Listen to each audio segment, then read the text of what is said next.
Hi, Stacy. So, who are you and what do you do? Hi, good morning, Bill. This is Stacy Ethun. I'm the owner of the Park Avenue Group, an executive search firm down here in Orlando, Florida. Just bypassed a tropical storm here recently, so we're kind of getting back in full swing today. Well, Stacy, you've got a reputation in our industry for many, many things. Not only have you presented at a number of forums and conventions and events, but you're also a big biller. You're an active member of the Pinnacle Society, and I don't think too many people can take note of our business in the same way you can. What do you see happening in the recruiting industry today that may be a little different than it was yesterday? Yeah, it's very interesting.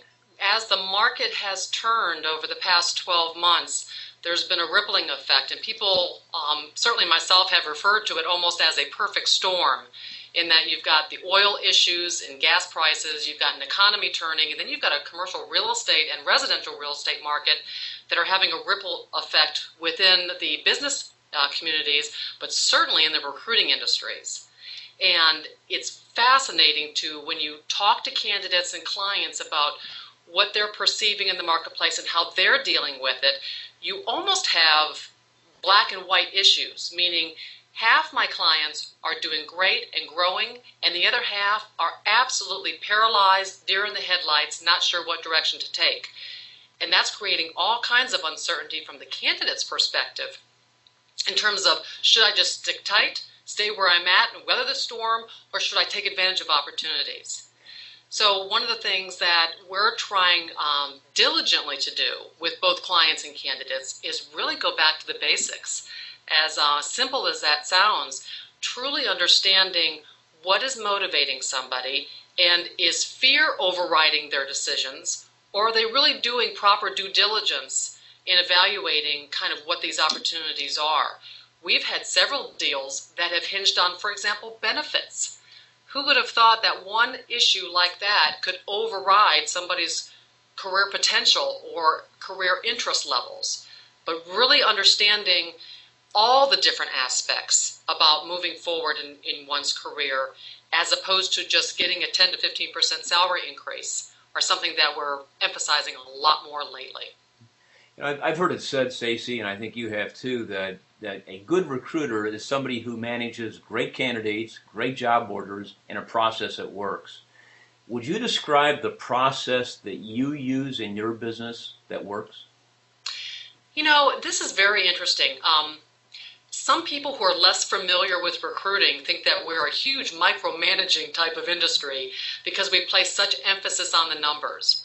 I had a consultant years ago that said to me, a good recruiter really could care less about the numbers. All they care about are results. A great recruiter truly cares about the numbers because they understand that it is all about math. And so if you have a good grasp on what's happening with your numbers, how many phone calls is it taking to get that retained search or even engaged or contingent for that matter? What are the different ratios between those three things? Same thing with candidates. How many phone calls does it take? If you understand that, then there's no reason to panic. You don't have to try to guess what it takes to be successful. You already know what that is. And if you're seeing trends, either positive or negative, you can then react to that. You know, Danny Cahill talks about if the market is down 25%, that means that you have to work 25% harder. Well, a fellow Pinnacle member of mine said, oh, no, that's not 25% harder. That's 75% harder to get that 25% differential in your results. And I think that's very true. So it's not just about managing the process. It's understanding that the process changes in terms of your activities. Now, how often do you sit down and really analyze your numbers, your production numbers, or how often do you sit down with any of the people working with you or for you and analyze their numbers? Okay, this is where Miss Micromanager comes out. We look at our numbers daily. We have a sales hate reports and hate doing administrative duties. So we have one report. Now it's on steroids. There's a lot of information on this one report, but we basically track our numbers daily. We put them on this report daily because again, it's at the end of the day that you can stop finally and have a moment to think, was I effective today? Did I get out of the day what I was looking for? And what adjustments am I going to make tomorrow? At the end of the week then, they basically turn in this report to me, excuse me, as well as to our administrative person. And then I meet with my folks one-on-one every week for about 30 minutes. So there may be meetings throughout the week for specific deal questions and issues, but as far as really looking at their desk, the health of it, what do they feel really good about? What do they need some help with? That's a meeting I have with them once a week.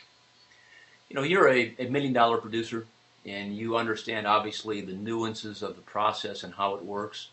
Do you still do things as an example? When you plan your day, do you script calls in advance, or do you plan your calls in advance? Isn't that amazing? I think recruiters go through phases, I'll say. When you're new, you do everything by the book. You do everything perfect. You have a script, you've got your list, you just do everything fabulous. Then all of a sudden, you realize it's working. And the first thing you come to the conclusion of is, I don't have to do all this stuff. So if there's 15 steps, maybe 7 and 12 and 11 you don't have to do anymore. Then all of a sudden you start losing deals. And you realize, gee, why am I losing this? And you go back and you find out, you know what, it did happen with the CDS and it did happen with the job order that you skipped some steps. So what I find is, as recruiters become more experienced and you watch that evolution, make sure that they are